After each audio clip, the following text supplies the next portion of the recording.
France, Lithuania, Latvia and Estonia. Paris is creating an alliance of states that are open to the potential entry of troops into Ukrainian territory. The French foreign minister said that Kremlin should not set any red lines with the West and no form of support for Ukraine could be ruled out. Canada and Poland share the same opinion. In particular, the latter's foreign minister believes that the alliance should not be afraid of Putin. On the contrary, the Russian dictator should fear NATO.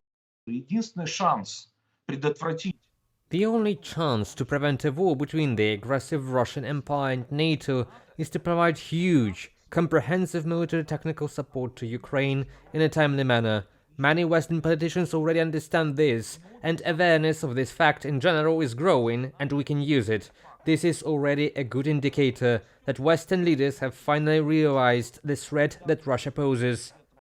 Every day, France's initiative to station soldiers on Ukrainian territory finds new supporters. Thus, the Czech Republic has joined the discussion regarding the dispatch of troops. President Petr Pavel said that there should be no restrictions in this matter, and the presence of NATO troops in Ukraine would not violate any international norms. It should be remembered that after the annexation of Crimea and the occupation of part of Donbass, which was essentially an aggression, albeit on a much smaller scale than today, a NATO training mission was operating on Ukrainian territory, which at one time included more than 15 countries and numbered around 1,000 people. From the point of view of international law and the UN Charter, there would be nothing to prevent NATO member states' troops, as well as civilians, for example, from assisting in the work in Ukraine.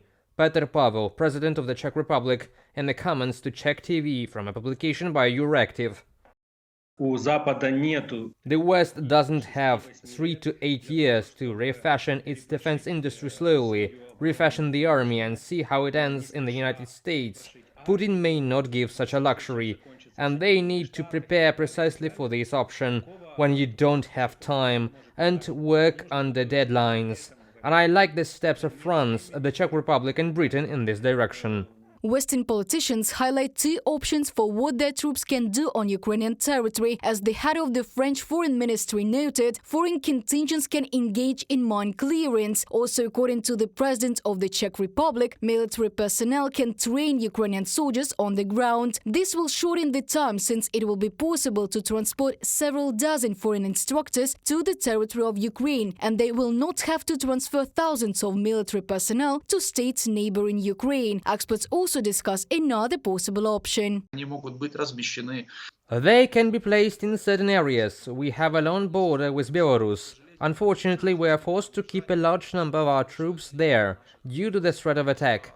Or, for example, there is Transnistria, which is not recognized by anyone. It is also some sort of a Russian enclave, and we are forced to keep our troops there, since Russia may resort to some kind of provocation. Let's imagine a situation where our units will be replaced by some units of NATO members, and their presence will deter any provocations or attacks from this side. It is noteworthy that since the start of Russia's full-scale war against Ukraine, Kyiv has not requested sending Western allies troops on its territory. Such an initiative comes exclusively from Western countries themselves, and although Ukraine primarily needs ammunition and equipment, Kyiv does not rule out the presence of allied military units on its territory. Reported by Diana Kolesnik, Nikita Skoblikov, UATV News.